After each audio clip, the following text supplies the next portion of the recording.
Apa sih intelijen itu? Apa sih gunanya intelijen itu? Intelijen bukan hanya spy atau mata-mata, tetapi dalam bahasa akademinya, intelijen adalah first line of defense atau garda pertahanan terdepan. Kalau diumpamakan kita punya rumah di dekat belantara, maka sudah sewajarnya atau seharusnya kita punya anjing penjaga di barisan terluar. Anjing tersebut mungkin spesifikasinya adalah sangar, pandai mengendus, tajam indera pengintaiannya, dan cerdik. Urusan beginian, jangan kasih anjing pudel atau kucing anggora jebol gatra pertahanan nasional. Ipolek sosbud hankamnya atau sendi bernegaranya bisa bubar. Ideologi, politik, ekonomi, sosial, budaya, pertahanan, dan keamanan atau gatra bernegaranya bubar semuanya. Infiltrasi asing masuk dari berbagai lini. Kalau dunia intelijen tidak paham kefungsian intelijen. Kita beri ilustrasi tentang cara kerja intelijen dalam operasinya.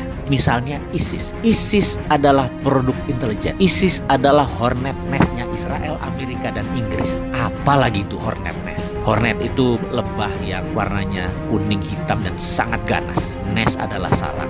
Apa itu? Kita terangkan sedikit. Zaman Pak Harto adalah salah satu zaman di mana intelijen banyak melakukan operasi untuk keamanan negara. Misalnya dulu ada geng anak liar atau gali ya, dan premanisme merajalela. Maka dilakukan operasi Petrus, penembakan misterius, dan berbagai cara kejam dalam tanda petik. Sebagaimana saat ini Duterte melakukannya di Filipina, mengeksekusi mati lebih dari 20.000 bandar narkoba. Zamannya Pak Harto malah nggak sampai segitu. Duterte pernah mengatakan dia belajarnya dari brother country-nya Filipina, yaitu Indonesia zaman Pak Harto. Kita ingat ketika waktu itu di zaman Orba, Petrus, dan berbagai cara membersihkan preman dan penjahat. Tapi demi hornet nest, tidak semua dihabisi. Ada satu kelompok disisakan. Kelompok ini dibiarkan, bahkan dipelihara kesannya. Sebenarnya bukan dipelihara, tapi tujuannya untuk menjebak, yaitu hornet nest tadi. Para preman dan penjahat tadi jadi merapat ke kelompok tadi. Itulah hornet nest. Jadi kemunculan orang-orang preman tadi ke permukaan, gabung dalam kelompok yang tersisa satu ini, sehingga membuat mudah pengendaliannya. Itulah ISIS, sama juga. Jadi ISIS itu diciptakan agar tahu siapa yang akan serang Israel, siapa yang akan serang Amerika. Maka mereka menciptakan hornet nest yang namanya ISIS. ISIS itu faktanya tidak pernah serang Israel dan Amerika. Al-Qaeda yang serang Amerika. Sudah mulai paham? ISIS, hornet nest